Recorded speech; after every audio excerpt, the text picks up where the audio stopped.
आज आपको भले ही एप्पल, गूगल और फेसबुक के बगैर अपना जीवन अधूरा लगता हो, लेकिन क्या आप जानते हैं कि ये तमाम बिग आइडियाज भारत के एक मठ से निकले हैं?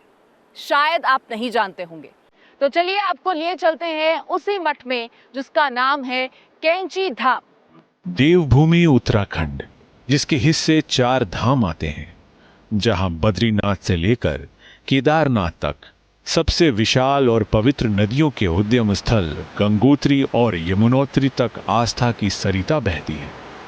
ऐसी दिव्य भूमि जिसे ऋषि मुनियों ने अपने तप बल से बसाया, जहां की सांस्कृतिक और भौतिक विरासत 2 हिस्सों कुमाऊं और गढ़वाल में बटी है।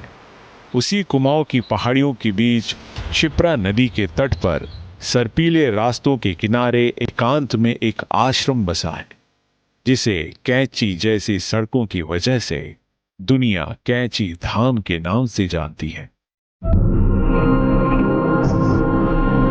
इसी धाम में न्यूज नेशन की टीम ने एक ऐसे संत की जीवन की पड़ताल शुरू की जिन्हें कोई साक्षात भगवान हनुमान का अवतार मानता है, तो कोई चमत्कारी महात्मा, किसी के लिए वो राह दिखाने वाले संत हैं, तो किसी के लिए सबसे बड़े आध्यात्मिक गुरु। दुनिया इन्हें नीम करोरी बाबा के नाम से जानती है, एक ऐसे दिव्य आत्मा जिनके चमत्कारों की अनगिनत कहानियां कैंची धाम के कण-कण में बिखरी पड़ी है। हनुमानगढ़ी में भी एक बार भंडारा चल रहा था, तो ऐसे ही बताते बहुत काले बादल आ गए थे और आकाश गड़गड़ाने लगा, छींटे पड़ने के आदेश, सामान भी नीचे से आता रहा, भक्त लोग भी आते रहे। तो बाबा महाराज से लोगों ने, महाराज प्रश्न पड़ गई क्या होगा, तो बताते हैं उस समय महाराज जी ने अपना वाला स्वरूप दिखाया, हनुमान जी वाला। तो उसके बाद बताते हैं कि महाराज ने ऐसे कंबल हटा के बोले, एकदम ऐसे दर्शन दिए और बोले कि पवन तनय बल पवन समाना करके एक बाबा ने ये बोला। और उसके बाद बताते कि धीरे धीरे बादल छटते चले गए।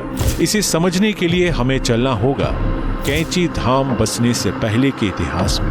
वो तो बाल्यकाल का तो नाम तो उनका जो था, जो हम भी आप बुक में पढ़ते हैं, जो बाद में बुक छपी, तो बाबा का नाम तो बाल्यकाल में था, जब घर निकल गए थे। लक्ष्मी नारायण शर्मा था बाबा का नाम, तो बाल्यकाल में उनको घर में दिया गया।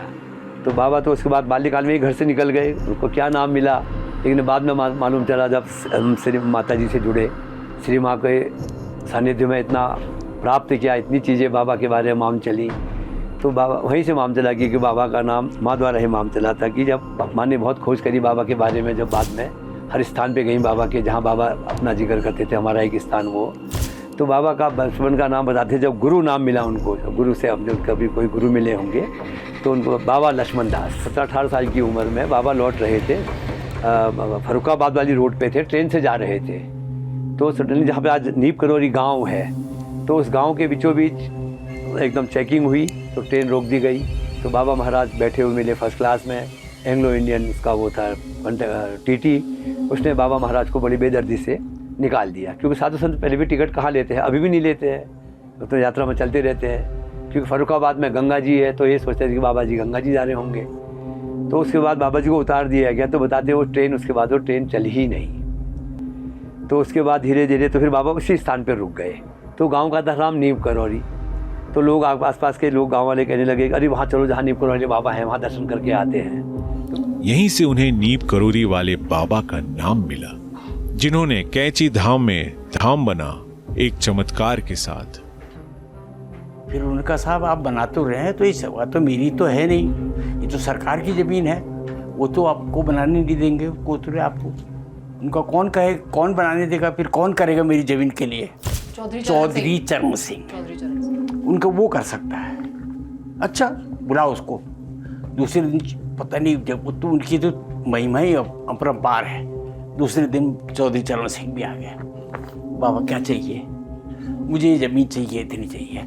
उन्होंने उनसे कहा बाबा को जितनी ज़मीन चाहिए उससे ज़्यादा बना करके बनाओ, एरिया बनाओ। महाराज आप काम शुरू कर दीजिए, मैं कागज़ भिजवा दूंगा।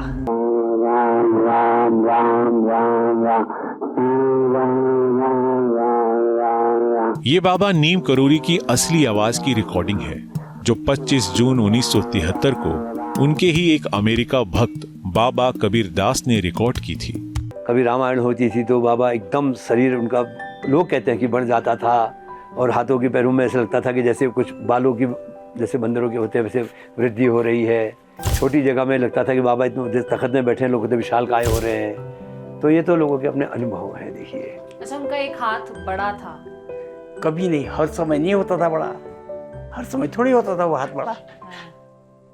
अच्छा, हर समय नहीं होता था बड़ा वो भाग्यवान होते थे जिनको बड़ा हाथ दिख जाता था। बड़े हाथ वाली तो ये मैं कहता हूँ, जब कभी वो महाराज जी खुद ही कहते ऐसे करके बैठते थे ना, तो ऐसा लंबा हाथ हो जाता था।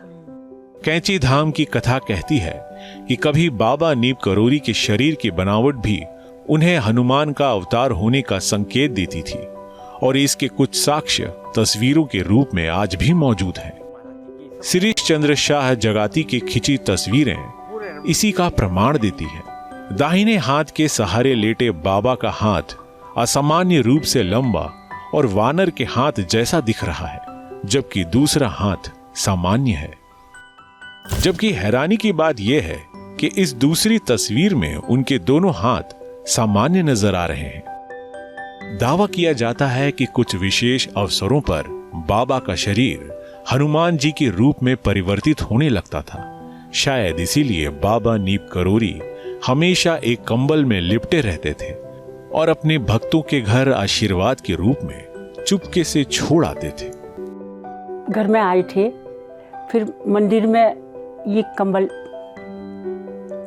छोड़ दी, ये वाला कंबल ये छोड़ गए।